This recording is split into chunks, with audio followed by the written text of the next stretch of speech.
Seja muito bem-vindo, seja muito bem-vinda ao ESTB Explica, um podcast para entendermos as categorias que moldam o discurso tributário.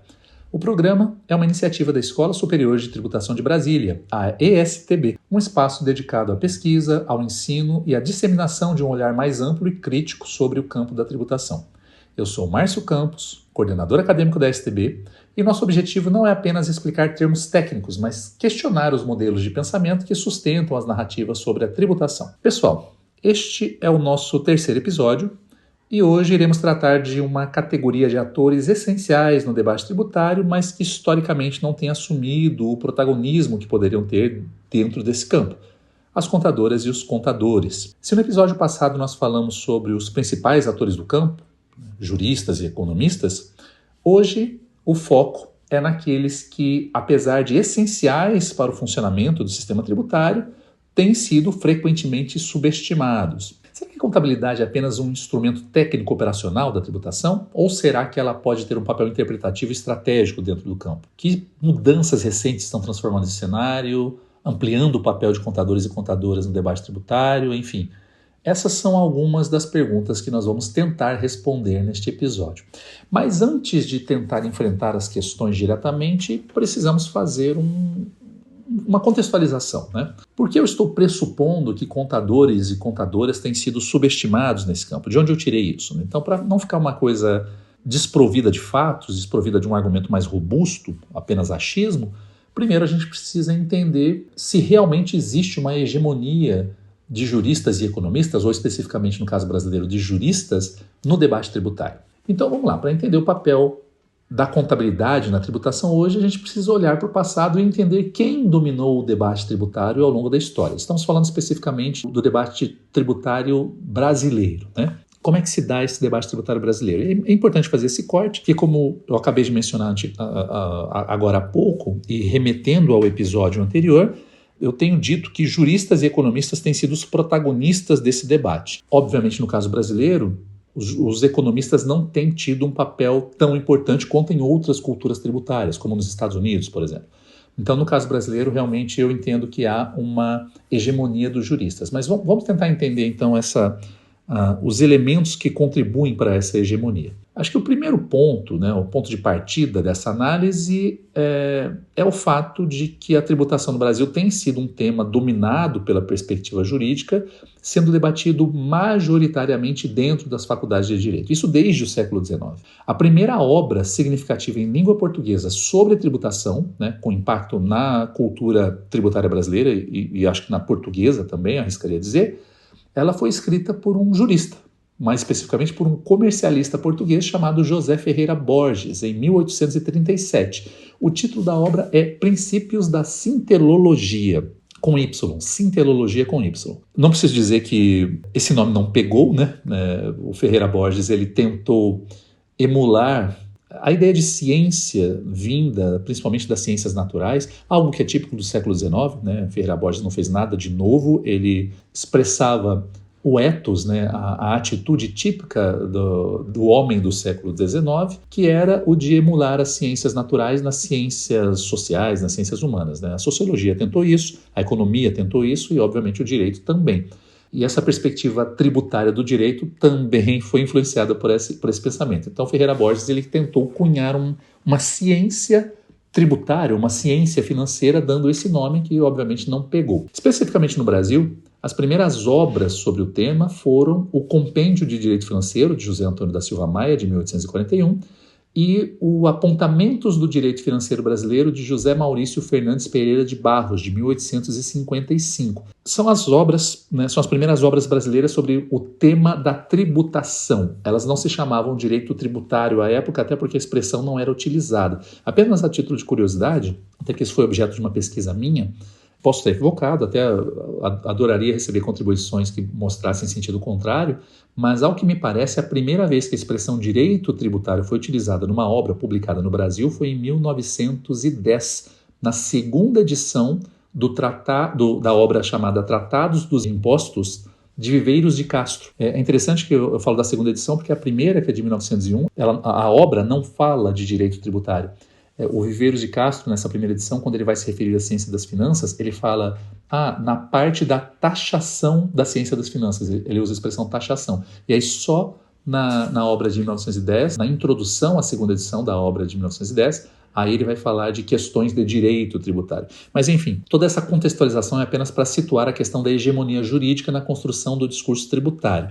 Mas quais seriam as consequências dessa hegemonia jurídica, né? O que aconteceu no campo em decorrência dessa hegemonia jurídica? Bom, o debate sobre a tributação no Brasil, como eu disse, ele se consolidou sob uma perspectiva jurídica, mas muito mais do que jurídica, esse debate se tornou um debate legalista e formalista, centrando-se em algumas questões principais. Eu destaco 3 aqui. A primeira são questões de constitucionalidade, né?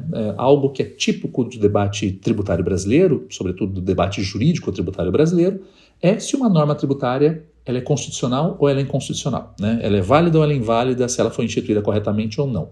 Uma segunda grande preocupação, que está diretamente relacionada com a primeira, são as questões relacionadas à hierarquia das normas, né? Ou seja, se um tributo pode ser cobrado de determinada forma, se precisa de uma lei específica para isso, se as alíquotas podem ser mudadas por lei ou por decreto, que tipo de lei poderia mudá-las, enfim.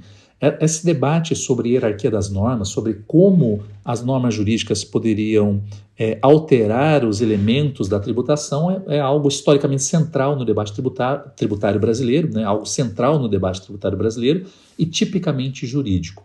E o terceiro ponto a terceira consequência dessa hegemonia jurídica seria essa tendência a ter uma interpretação restrita à relação jurídica tributária.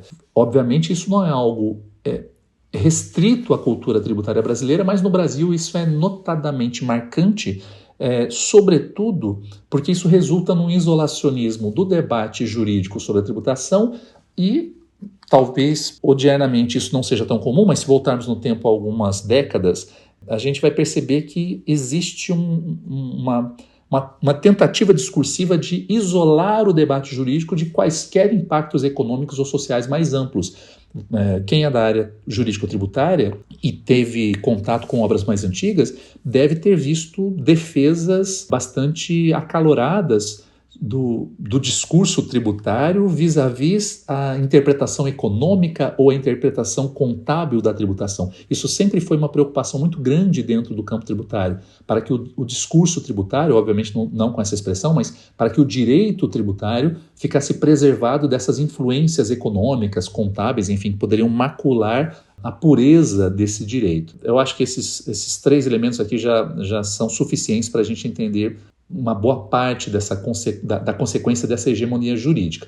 E essa visão, essas visões ou esses pontos, né, a centralidade desses pontos dentro do debate tributário acabou se intensificando durante o regime militar, a partir de 1964, principalmente porque esse modelo positivista de direito ele acabou se fortalecendo e o formalismo passou a ser a grande orientação intelectual do debate tributário. Para quem não conhece, eu chamo a atenção aqui para um texto do professor Marco Aurélio Greco que fala especificamente sobre o formalismo no direito brasileiro, no direito tributário brasileiro, e um artigo muito interessante. E nele o professor Marco Aurélio Greco ele justifica essa posição, essa atitude, porque ela seria a única que os tributaristas da época poderiam adotar diante de um ambiente hostil a discussões de substância, né, discussões que poderiam ter possíveis impactos sociais. Obviamente, o nosso objetivo aqui não é julgar a atitude dos nossos colegas de campo à época, mas apenas reconhecer a existência desse aspecto na formação histórica do discurso tributário brasileiro, né, na construção da perspectiva justitributária brasileira. Mas, enfim, por que é importante destacar isso? Porque se a gente contrasta isso com a situação de outras culturas tributárias, como, por exemplo, a americana, ou outras tradições jurídicas, esse papel ele não ficou restrito aos juristas, né? Como eu mencionei inicialmente, os economistas, no caso americano, por exemplo, e em outras culturas, os economistas desempenharam um papel fundamental no desenvolvimento do pensamento tributário, enquanto no Brasil os economistas não assumiram essa função e isso abriu uma lacuna. O meu pensamento, e o de algumas outras pessoas, é de que essa lacuna ela poderia ser preenchida pela contabilidade, ela teria tudo para ter sido preenchida pela contabilidade. Mas, historicamente, esse grupo, né, as contadoras e os contadores, eles assumiram um papel mais técnico e operacional do que um papel interpretativo. Essa ideia, essa conclusão, esse fechamento aqui, ele nos leva para uma um outro momento aqui da nossa fala relativa ao papel dos contadores na tributação e por que os contadores e as contadoras têm historicamente sido subestimados. Então, para entender o porquê a contabilidade não tem preenchido essa lacuna deixada pela economia, primeiro a gente tem que entender a relação da contabilidade com a tributação, né? Talvez isso explique o comportamento dos atores, dos contadores e das contadoras em relação a essa ausência desse ímpeto de buscar um protagonismo no discurso da tributação. Qual que é a relação da contabilidade com a tributação, né? A função tradicional da contabilidade comparada, né, vis-à-vis o fenômeno tributário.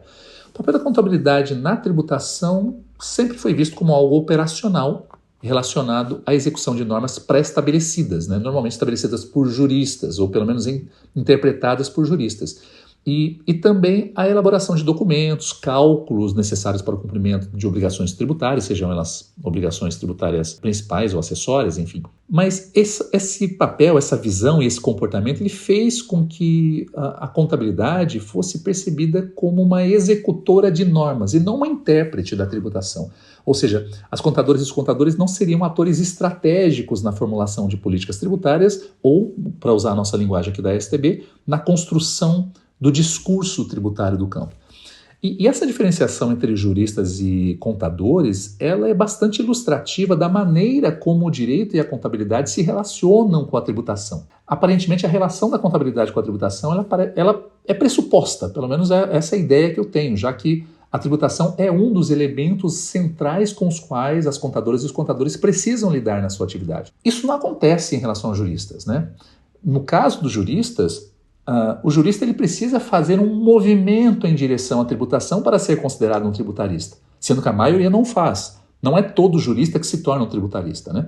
Ou seja, é como se todo jurista que entendesse de tributação merecesse o rótulo de tributarista para se diferenciar daqueles que não conhecem o tema, enquanto todos os contadores, em tese, seriam um pouco tributaristas, o que desse modo não resultaria em não fazer muito sentido que os contadores reclamassem para si esse rótulo, a não ser que possuíssem uma qualificação distintiva que justificasse essa aparente discriminação. Olha que interessante. Os juristas, de um modo geral, eles passam pela cadeira de direito tributário, é normal que tenha a cadeira de direito tributário, mas uma vez formados, o jurista não necessariamente vai utilizar o direito tributário no seu dia a dia. Assim como o jurista também passou pela cadeira de direito penal, de direito civil, mas nem todo jurista é um penalista, é um tributarista, é um civilista, não necessariamente é um ambientalista, embora possa ter tido, e no caso do direito civil e do direito penal, com certeza tiveram essas disciplinas na sua formação. No caso da contabilidade, é muito raro um contador que não vai lidar de alguma maneira com tributação,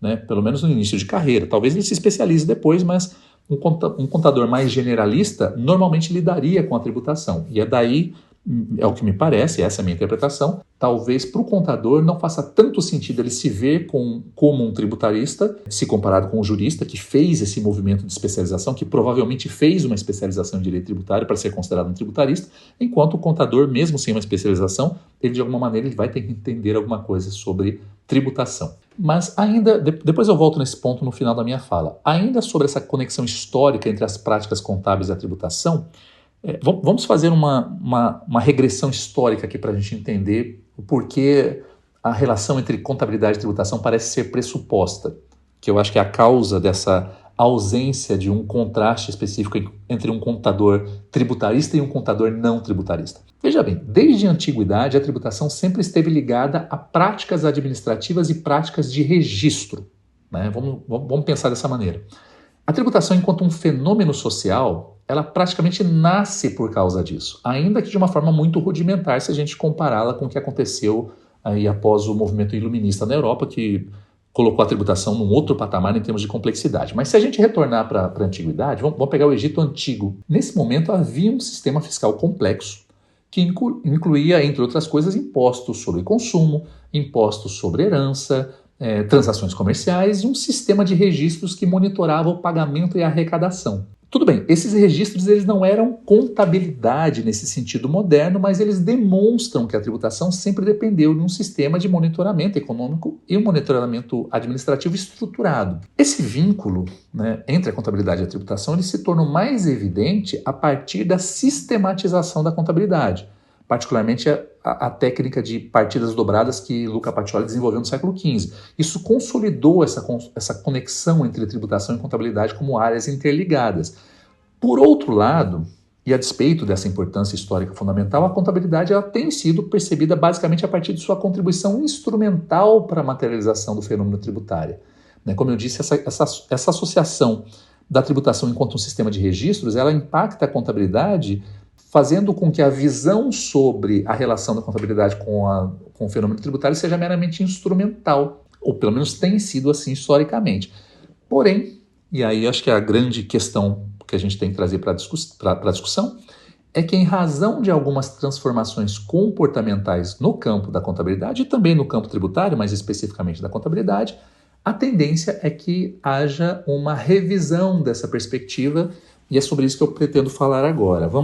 Feita essa contextualização da importância jurídica e agora da relação histórica da contabilidade com a tributação, vamos dar um terceiro passo, vamos para uma outra etapa aqui da nossa fala, que é essa virada, esse possível novo protagonismo de contadoras e contadores no campo da tributação. Onde eu visualizo uma possível mudança de paradigma, se é que está acontecendo. Eu sei que isso é polêmico, mas enfim, vamos trazer isso para debate. Quando isso começa? É difícil apontar um momento exato em que haveria essa mudança paradigmática, Mas a gente pode utilizar alguns marcadores temporais, alguns eventos específicos que contribuíram com certeza para esse processo. Primeiro, vamos olhar para o que aconteceu em 2007 com a edição da Lei número 11.638.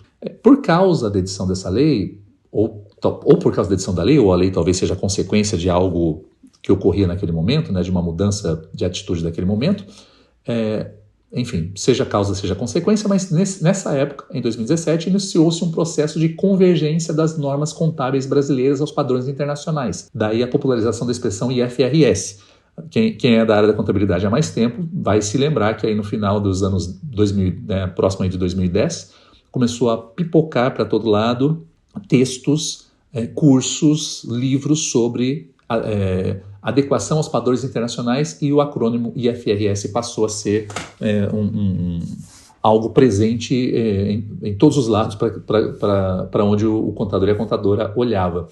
E esse processo, a emergência desse processo, exigiu dos contadores e das contadoras um papel muito mais interpretativo e analítico. Existe uma explicação para isso, Eu, olhando para esse acontecimento com olhos de alguém que lida com o direito comparado, por exemplo, eu fico muito mais à vontade para falar do direito tributário comparado. Quando temos esse conflito entre uma legislação doméstica e padrões internacionais, sejam relatórios ou leis de outras jurisdições, esse comparativo, essa análise comparativa, ela só faz sentido quando nós nos afastamos de um apego essencialmente legalista.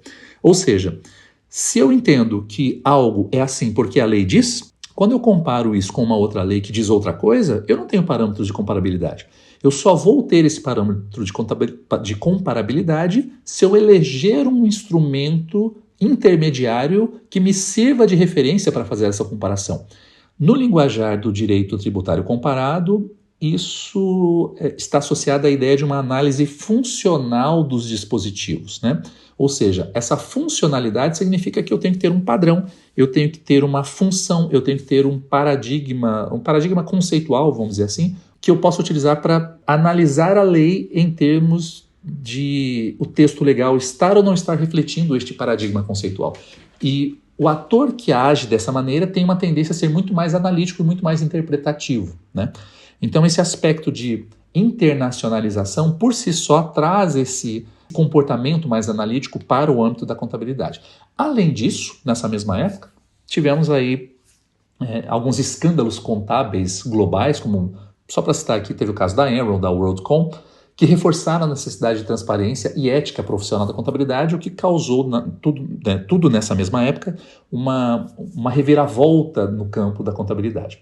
Agora, saindo um pouco das questões contábeis especificamente e entrando no debate tributário, sobretudo no debate tributário internacional. Além desses acontecimentos que eu mencionei, há alguns fatores no plano no campo tributário internacional colocaram luzes sobre o papel da contabilidade no debate tributário. Um evento com o qual eu tenho bastante familiaridade foi o projeto Base Erosion and Profit Shifting, o projeto BEPS, né? Foi uma iniciativa da OCDE e do G20. Eu estou partindo do pressuposto que a nossa audiência aqui conhece o projeto BEPS. Se você é tributarista e você não conhece o projeto BEPS, eu recomendo fortemente leitura sobre o assunto, porque isso é algo central no nosso campo. Mas, continuando a fala e pressupondo que todos sabem do que se trata o projeto BEPS, esse projeto ele trouxe para o centro da discussão tributária conceitos que dependem fortemente da contabilidade. De novo, o projeto BEPS é um debate internacional, ele não necessariamente está atrelado à legislação de um país específico, portanto, ele precisa dessas construções abstratas que permitam uma referencialidade ao texto da lei. E alguns temas especificamente utilizaram muito essa sistemática nos seus debates. Eu destaco aqui as ações 8, 9 e 10 do projeto BEPS, que tratam das regras de preço de transferência. Isso foi bastante claro nesse debate. Também mencionaria o pilar 2, né, um desdobramento aí da discussão sobre economia digital, que se refere à tributação mínima global. Essa tributação mínima global ela é amplamente baseada em conceitos contábeis e outras questões também relacionadas à transparência fiscal e ao combate da erosão da base tributária de um modo geral.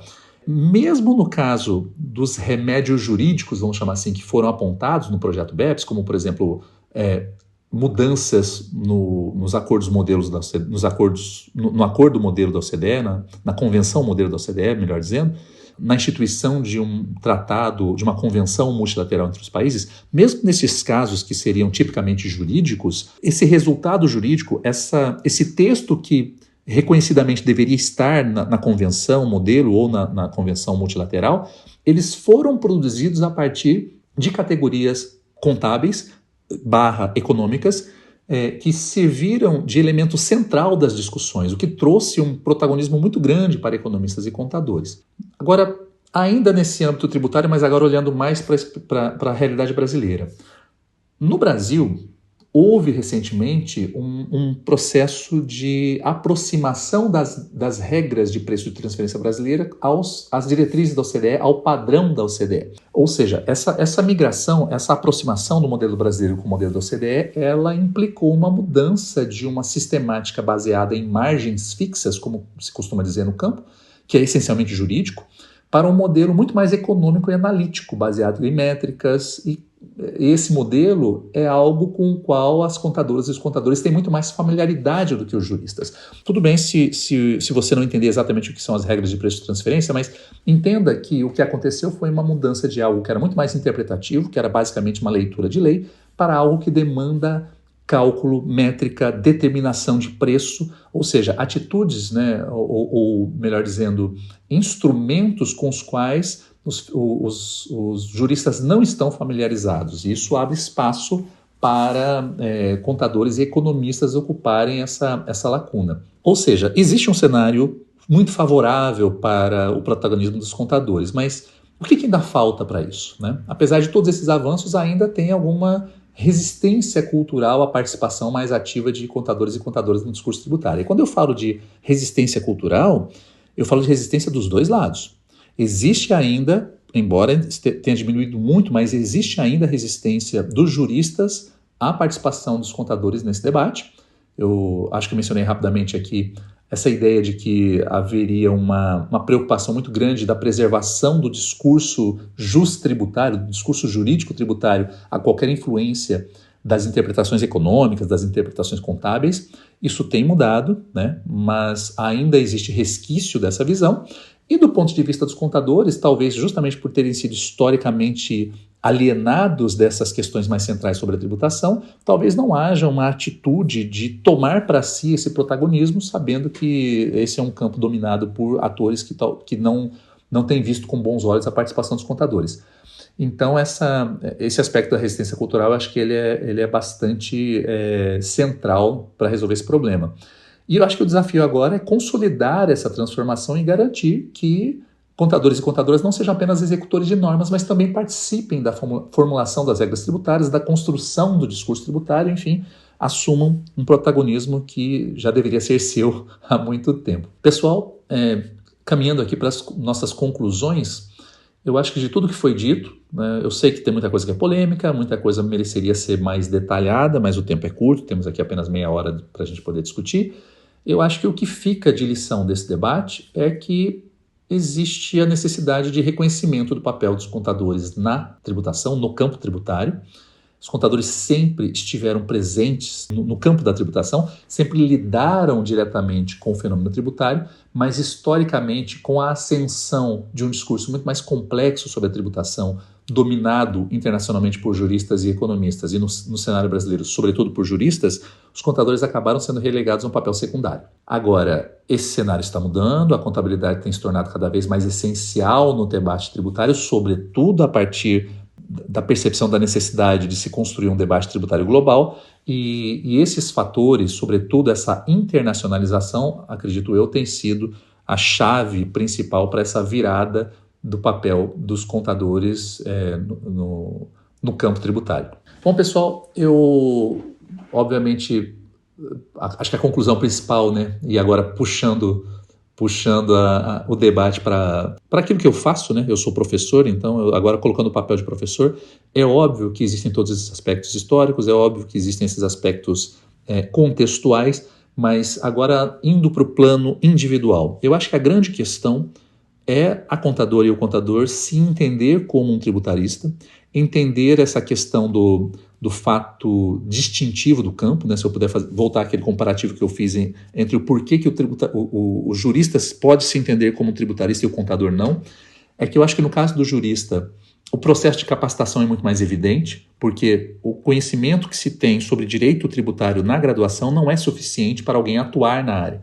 Então o jurista necessariamente ele tem que fazer uma especialização em direito tributário para se tornar um tributarista. Vai ter algumas exceções, mas enfim, eu acho que a regra é essa, a regra é que alguém que quer avançar para o campo tributário, ele normalmente se especializa no direito tributário, e aí ao receber o título de especialista em direito tributário, ele se observa enquanto um tributarista. O mesmo talvez não se aplique para contadores e contadoras. Como a tributação já é algo meio que pressuposta na formação da contabilidade, muitos contadores não necessariamente se especializam na área tributária. Talvez essa seja a grande questão. Seria o contador ou a contadora se entender enquanto tributarista, buscar essa capacitação e tentar institucionalmente se situar dentro do campo. Talvez isso seja difícil justamente porque o debate ele é essencialmente jurídico, então é difícil encontrar uma instituição em que o contador se sinta à vontade, e aí eu finalizo dizendo, até por uma questão cultural, né, que o ambiente institucional da ESTB ele é propício para isso, né? A ESTB ela foi pensada a partir desse problema da hegemonia do discurso jurídico, isso consta inclusive do manifesto da instituição, de modo que a ideia é que a ESTB ela forneça um ambiente institucional que deixe atores que não são juristas à vontade para discutir tributação. E aí não seriam apenas contadores, mas contadores, cientistas políticos, economistas, historiadores, enfim, quaisquer atores que tenham alguma familiaridade com a tributação, mas que não necessariamente se interessam por esse discurso formalista, baseado em hierarquia de normas, que discute apenas constitucionalidade de lei, enfim, que discuta outros aspectos sobre a tributação que não necessariamente estes mais ligados a um formalismo jurídico. Enfim, pessoal, essas são as minhas palavras finais. Deixo aqui o convite para o nosso próximo ESTB Explica, que será o nosso 4º episódio, que será lançado no dia 16 de abril. Espero tê-los lá conosco. Até lá!